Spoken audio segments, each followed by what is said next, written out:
उस सुबह सूरज की पहली किरण अभी आंगन में पूरी तरह उतरी भी नहीं थी कि रघुराम अपनी पुरानी साइकिल साफ करने लगे। रसोई से चाय की खुशबू और अदरक कूटने की आवाज आ रही थी। सरस्वती ने गरम चाय के 2 गिलास लिए और सीधे दक्षिण दिशा वाली उस खाली जगह की ओर बढ़ गईं, जहां वह मजबूत सागवान की लकड़ी का झूला लगा था। सुनिए, चाय तैयार है, सरस्वती ने मुस्कुराते हुए आवाज दी। रघुराम ने हाथ पोंछे और झूले पर आकर बैठ गए। जैसे ही वे दोनों साथ बैठे, झूले की जंजीरों ने एक चिर परिचित संगीत छेड़ दिया। यह केवल लोहे की रगड़ नहीं थी, यह उनके 30 सालों के साथ की गूंज थी। याद है सरस्वती? रघुराम ने चाय की चुस्की लेते हुए कहा, जब हम इस घर की नींव रख रहे थे, तब मोहल्ले वाले कहते थे कि इतनी महंगी जमीन खाली क्यों छोड़ रहे हो, यहाँ एक कमरा और बन सकता था। सरस्वती ने धीरे से झूला झुलाते हुए उत्तर दिया, हाँ, और मैंने आपसे कहा था कि मुझे कमरा नहीं, खुली हवा चाहिए। एक ऐसा कोना जहां हम ढलती उम्र में सुकून से बैठ सकें। तब आप हंसे थे, पर आज देखिए, यही कोना पूरे घर की जान है। तभी ऊपर के कमरे की खिड़की जोर से बंद होने की आवाज आई। लहरी ऊपर खड़ी यह नजारा देख रही थी। उसे यह बुजुर्गों का रोमांस हमेशा से खटकता था। उसे लगता था कि इस खाली जगह पर अगर कोई दुकान होती या कार पार्किंग होती, तो घर की वैल्यू बढ़ जाती। उस दिन दोपहर में जब रघुराम सो रहे थे, लहरी जानबूझकर हाथ में झाड़ू लेकर उस खाली जगह की सफाई करने लगी। वह बार बार झूले को जोर से धक्का देकर किनारे कर देती ताकि फर्श साफ कर सके। उसकी चिड़चिड़ाहट साफ दिख रही थी। जब सूर्या ऑफिस से लौटा तो लहरी ने मोर्चा खोल दिया। देखिए सूर्या, इस झूले की वजह से यहाँ कितनी धूल जमा होती है, और वैसे भी अब इस जमाने में घर के बीचों बीच ऐसा पुराना झूला कौन रखता है। लोग क्या कहेंगे कि हम अभी भी पिछड़े हुए हैं। सूर्या ने थककर सोफे पर बैठते हुए कहा, लहरी, वह पिताजी की पसंद है, उन्हें वहां बैठना अच्छा लगता है। अच्छा लगने की भी सीमा होती है, लहरी ने नाक सिकोड़ते हुए कहा। इतनी खुली जगह में झूला क्यों चाहिए? यहीं से उनके बीच वह बहस शुरू हुई जिसने घर की शांति में दरार डालनी शुरू कर दी। इतनी खुली जगह में झूला क्यों चाहिए? लहरी ने चिढ़ते हुए पूछा। पिताजी और माताजी ने बचपन से ही इसे झूलते हुए समय बिताया है, वे इसे छोड़ना नहीं चाहते, सूर्या ने उत्तर दिया। लहरी ने व्यंग्य करते हुए कहा, तो क्या वे यहीं जान दे देंगे?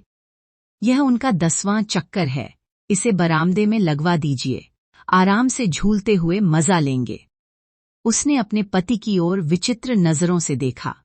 सूर्या ने कहा, घर में कोई न कोई आता जाता रहता है, बरामदे में झूला डालकर वे क्या खाक एंजॉय करेंगे? लहरी ने झूंझलाते हुए बुदबुदाया, मेरी बात आपको समझ ही नहीं आती। सूर्या ने हाथ जोड़कर कहा, अब इस विषय को यहीं छोड़ दो। लहरी मन ही मन फुसफुसाई, बुद्धि मोटी है, एक बार में कुछ समझ नहीं आता। पति पत्नी की ये बातें हॉल में बैठी सरस्वती को सुनाई दे रही थीं। उस समय उनके पति रघुराम मंडी से सब्जियां लेने गए थे। दक्षिण दिशा की खाली जगह में लगे उस झूले पर झूलना इस वृद्ध दंपति को बहुत प्रिय था। कभी रघुराम सरस्वती को बिठाकर झूला झुलाते तो कभी सरस्वती उन्हें। जब रघुराम झूलते तो सरस्वती उनके लिए बड़े प्यार से चाय बनाकर लातीं। कभी कभी सरस्वती के झूलते समय रघुराम खुद गरम पकोड़े तलकर लाते और दोनों साथ बैठकर खाते। नए शादीशुदा जोड़े भी इतने सुखी नहीं दिखते थे जितना कि ये दोनों उस जगह पर रहते थे। 25 साल के वैवाहिक जीवन में इस दंपति ने कई उतार चढ़ाव देखे। जब रघुराम को ले ऑफ का सामना करना पड़ा तो वे बच्चों की पढ़ाई और भविष्य को लेकर बहुत चिंतित हो गए। तब सरस्वती ही उनका सहारा बनी। उन्होंने बीड़ियां बनाकर परिवार को संभाला। उस समय वे करीमनगर में रहते थे। फिर एक मित्र की मदद से हैदराबाद में नौकरी मिली तो यहाँ आ गए। सरस्वती बहुत ही जिम्मेदार महिला थीं, इसीलिए रघुराम के मन में उनके प्रति अगाध प्रेम था। रघुराम के साथ उन्हें एक बेटी भी हुई जिसका नाम आमनी था। आमनी को बचपन में ही पोलियो हो गया था, जिससे माता पिता बहुत परेशान हुए। सरस्वती ने बड़े धैर्य से बेटी और घर दोनों को संभाला। अगर केवल पोलियो होता तो शायद उतनी समस्या नहीं होती, लेकिन आमनी की मानसिक परिपक्वता भी कम थी। सरस्वती अपनी बेटी को पलकों पर बिठाकर रखती थीं। जब कभी रघुराम दुखी होकर कहते, भगवान ने हमें ऐसी संतान क्यों दी, तो सरस्वती उन्हें सांत्वना देते हुए कहतीं, ईश्वर ने जो दिया है उसे स्वीकार करना ही हमारा धर्म है। भगवान मनुष्य के धैर्य की परीक्षा लेने के लिए ऐसा करते हैं। आप इस तरह परेशान मत होइए। मानसिक रूप से कमजोर होने के बावजूद आमनी सबकी लाडली थी। आमनी की शादी के बाद रघुराम का करियर उनके लिए एक चुनौती बन गया। सूर्या का मन पढ़ाई में कम लगता था, लेकिन सरस्वती ने पास बैठकर उसे पढ़ाया। आखिरकार उसने B.Tech पूरा किया और एक कंपनी में नौकरी लग गई। बहू लहरी को सास ससुर का यह तालमेल कभी पसंद नहीं आया। उसे वे किसी युवा जोड़े की तरह लगते थे। उसे चिढ़ होती थी कि सूर्या उसे उतना प्यार नहीं दिखाते। वह अक्सर सूर्या पर ताने मारती तो वो कहता, ऑफिस का काम पेंडिंग हो तो क्या करें। लेकिन उसे सबसे ज्यादा तकलीफ तब होती जब वह अपने सास ससुर को झूले पर बैठकर खिलखिलाते हुए बातें करते देखती। अपने माता पिता जो छोटी छोटी बातों पर लड़ते रहते थे, उन्हें देखकर लहरी के मन में जलन और बढ़ जाती।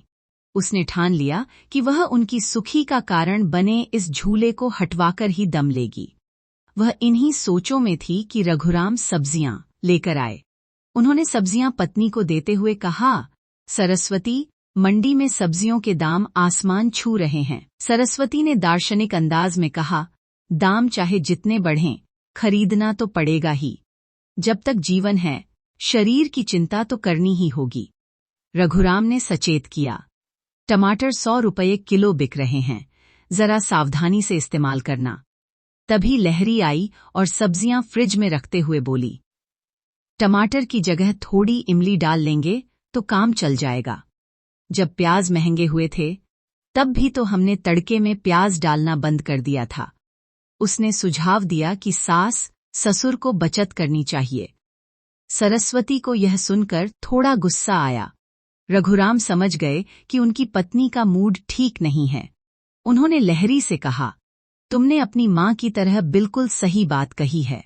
फिर उन्होंने सरस्वती से कहा, घर केवल ईंट, पत्थरों और दरवाजों से नहीं बनता, बल्कि प्रेम और आत्मीयता से बनता है। लहरी ने चुटकी ली, मुझे आपकी तरह कविताएं नहीं आती ससुर जी, लेकिन आपके इस प्रेम घर के कॉन्सेप्ट में कोई बाधा न आए, इसका ध्यान रखिएगा। सरस्वती ने उसकी ओर अजीब नजरों से देखा। रघुराम ने बात संभालते हुए कहा, तुम्हारी सास के पास किताबी ज्ञान बहुत है, बेटा जरा चाय बनाकर लाना। बहू के रसोई में जाते ही रघुराम ने सरस्वती से कहा, सूर्या एक प्रस्ताव लाया है। उन्होंने रसोई की ओर देखते हुए धीरे से कहा, ताकि बहू सुन न ले। वह चाहता है कि हम यह घर बेच दें और किसी गेटेड कम्युनिटी में अपार्टमेंट ले लें। घर बेचकर जो पैसा आएगा उसे डाउन पेमेंट में लगा देंगे। यह सुनकर सरस्वती को मानो बिजली का झटका लगा। उन्होंने मन ही मन सोचा, मैं तो सिर्फ झूला हटाने की सोच रही थी, यहां तो मेरा बेटा पूरा घर ही हटाने की सोच रहा है। उन्हें वे पुराने दिन याद आने लगे जब इस घर को बनाने के लिए उन्होंने कितनी मेहनत की थी। उन्हें याद आया कि समय पर किराया न दे पाने पर मकान मालिक कैसी अपमानजनक बातें करते थे। लोग सलाह देते थे कि अगर किराया नहीं दे सकते तो सरकार गरीबों के लिए जो घर बना रही है वहां अर्जी दे दो। उस समय उन्होंने पाई बचाई थी। सरस्वती ने भी कुछ काम करके पैसे जोड़े और पहले जमीन खरीदी, फिर बच्चों को पढ़ाया। सरस्वती की दिली इच्छा थी कि घर के ईशान कोण में खाली जगह छोड़ी जाए और वहां झूला लगाया जाए। रघुराम ने उनकी यह इच्छा पूरी की और लोहे के खंभों पर एक मजबूत लकड़ी का झूला बनवाया। सरस्वती ने अपना पूरा जीवन परिवार के लिए समर्पित कर दिया था और बुढ़ापे की इस छोटी सी खुशी को रघुराम ने बहुत प्यार से संजोया था। अगर घर बिक गया तो गेटेड कम्युनिटी के अपार्टमेंट में वह झूला लगाना संभव नहीं होगा। रघुराम ने तय किया कि वे बेटे के इस विचार को ना कह देंगे। लहरी ने सूर्या से कहा, लगता है तुम्हारा प्लान फेल हो गया। सूर्या ने पूछा, कैसा प्लान? लहरी बोली, वही घर बेचकर फ्लैट लेने वाला। सूर्या ने कहा, इसमें मेरा क्या हक? मैं घर बेचने के लिए पिता पर दबाव नहीं डाल सकता। लहरी को गुस्सा आया, अपनी मां से बात करो, वे तुम्हारी बात नहीं टालेंगी। सूर्या ने कहा, देखते हैं। जब सूर्या ने अपनी मां से इस बारे में बात की तो सरस्वती ने पूछा, क्या वहां इतना बड़ा घर और ऐसा माहौल मिलेगा?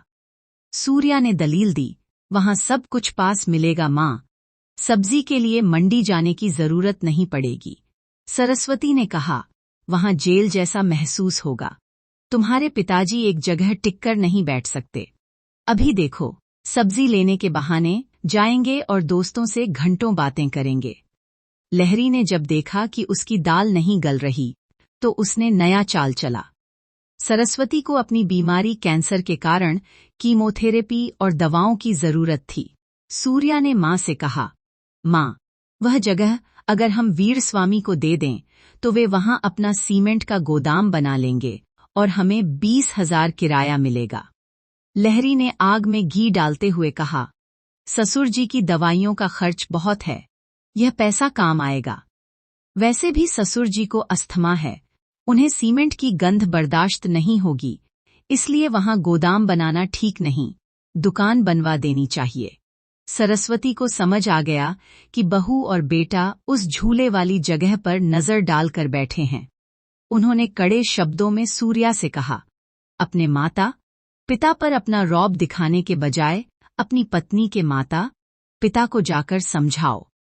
लेकिन अंत में अपनी बीमारी और बेटे की जिद को देखते हुए सरस्वती ने हार मान ली और रघुराम से कहा, मेरी जान तो वैसे भी जाने वाली है, मेरे लिए उस जगह को क्यों बर्बाद करते हो? बच्चे की बात मान लीजिए। अगले दिन रघुराम ने एक कठोर निर्णय लिया। उन्होंने सूर्या और लहरी से कहा, बेटा, तुम्हारी नौकरी अच्छी है और तुम किराया देने की स्थिति में हो। अपनी मां को यह बात मत बताना कि मैंने तुम्हें घर से जाने को कहा है, वरना वह मुझ पर चिल्लाएगी। सूर्या और लहरी हैरान रह गए। रघुराम ने कहा, तुम ऑफिस के पास ही कोई घर देख लो और वहां शिफ्ट हो जाओ, अपनी सुविधा देखो। लहरी कुछ न बोल सकी। उसका वह सपना कि वहां दुकानें बनवाकर किराया खाएगी टूट गया। बेटे और बहू के जाने के बाद घर में एक अजीब सा सन्नाटा पसर गया था। वह सन्नाटा जिसमें तानों की कड़वाहट नहीं थी, पर अपनों के बिछड़ने की एक टीस जरूर थी। सरस्वती की आंखें डबडबाई हुई थीं। उन्होंने कांपते स्वर में पूछा, क्या हमने उन्हें धक्का देकर निकाल दिया? क्या हम स्वार्थी हो गए? रघुराम ने अपनी पत्नी के कंधे पर हाथ रखा।